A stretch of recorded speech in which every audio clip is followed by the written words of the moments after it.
I will say, first thing I said to Netanyahu when this happened was finish them. Finish them. Don't ever forget what happened.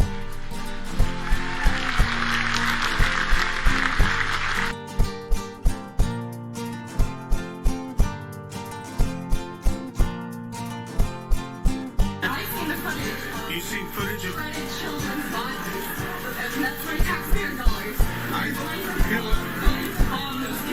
I think we should kill them all. If that makes you feel better. Everybody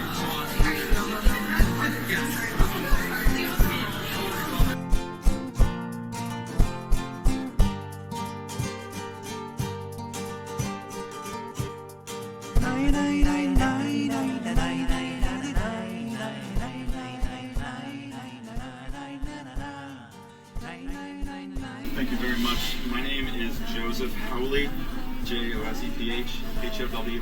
I'm an associate professor in the classics department.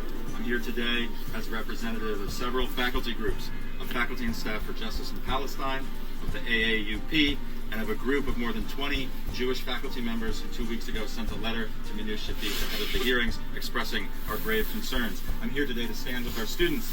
I've previously risen on occasions like this to speak as a Jewish faculty member because it seemed necessary for Jewish faculty members to speak up. This is what happens when faculty are not in the room when important decisions are being made. This is what happens when expensive lawyers who don't know or care about our institution or values are brought in to discipline our students and enforce our rules and advise our leaders. We get cops dragging students off campus when we have done just fine without them for more than 50 years. I need to stress, as a member of the Columbia community, as a member of the Faculty Senate, what an enormous violation it is of historic norms on this campus to see riot cops breaking up peaceful protests. It will be an historic stain on our reputation, and it is already a deep wound in our campus community. Today, more than 100 brave students risked arrest and violence at the hands of police standing up for something they believe in. And I cannot help but contrast the bravery of our students, their courage, and their principles with university leaders across this country who have folded up like wet cardboard in the face of political pressure from far-right politicians and far-right special interest groups. Columbia University can either be a world-class place of research and learning, or we can be an institution that resorts to law and order responses to peaceful protest, but we cannot be both. We can either be a top-tier university that supports the safety and well-being of all community members, or we can be an institution that allows nationalist politics to dictate speech codes and the use of force against our students. But we cannot be both. We all need to stand with our students.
Well, I think my position is pretty clear.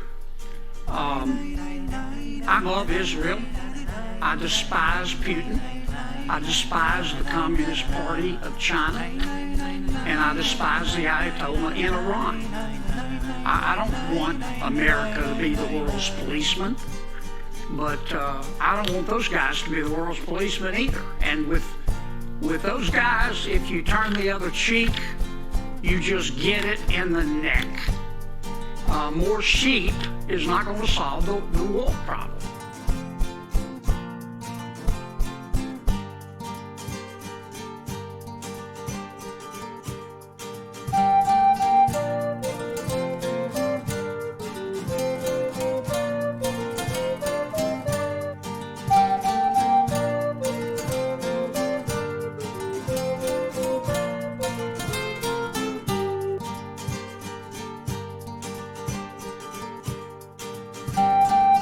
What were you doing in that photo that they turned into a scandal when you were in Russia?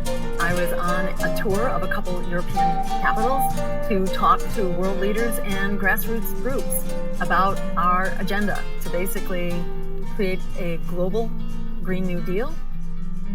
In Russia, I actually said that Russia was following in the disastrous footsteps of the U.S. by bombing Syria, so I'm challenging all the warmongers here for trying to make peace through war, which doesn't happen. So it was peace in the Middle East and a nuclear weapons ban.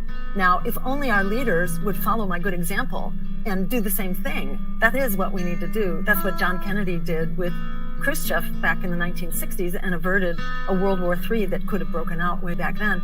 That's what we need to be doing now. We need to have people who have the backbone to actually talk to their adversaries as well as their allies. This is like not something that should be defended. This is like not rocket science at all. Michael Flynn was not an appointee of the Trump administration at the time. He had most recently been a part of the Obama administration. He and I exchanged a few words. I gave him my elevator speech about why I was there. He had absolutely no interest in it, and our conversation ended there. At that dinner table, people who spoke English, spoke to each other. People who spoke Russian spoke to each other. When Vladimir Putin walked in with 3 strapping, muscular guys, I assumed they were his bodyguards. Nobody introduced anybody to anybody. It turned out they were like his chief of staff, his press guy, and stuff like that. They were not interested in, the small peons who happened to be seated at the table. This was a conference, and I had an opportunity to speak at that conference and address press from around the nation about a different kind of America, an America that really wanted peace, that wanted a nuclear weapons ban and a global Green New Deal. It was very important that I was there and, lay groundwork for discussion. This is the kind of dialogue that should be emulated and that should be prioritized and that our leadership should be conducting right now. Climate change is a threat to us all. War is a threat to us all. And we have to start operating on those principles. Genocide is a threat to us all, and the undermining of international law is a threat to us all. We have to become a team player here. We need to open up the world of international law and diplomacy and human rights. That should be the basis of our foreign policy going forward, not brute force and military domination.